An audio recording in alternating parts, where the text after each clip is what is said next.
For this week's AfterWord, I'm reflecting on our Palm Sunday sermon that we had this past week.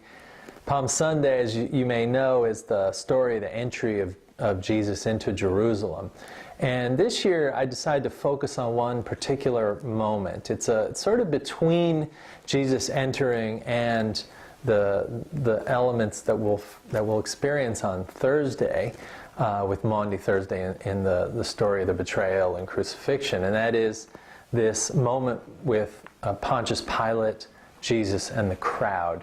And I got interested in this notion of the power and the wisdom of crowds, and what that means, and how we as individuals can be both part of an emotional sway of a crowd, but also differentiated, and be ourselves without losing who we are. Of course, the crowd in the Christian story calls for Jesus to be crucified, and it's one voice unified against a man for his death. And so when we see that, and we've seen that in crowds used for evil, and we also saw an example in the sermon of a crowd created for beauty.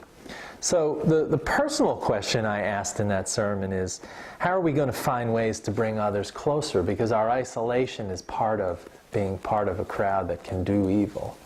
And how are you part of bringing others out of isolation into community, becoming hopeful and hope-filled? And that's the movement of a crowd that moves toward beauty. So that's the afterword for this week, and I hope to see you Thursday night as we deepen even that experience into Maundy Thursday, and then celebrate Jesus and Easter on Sunday.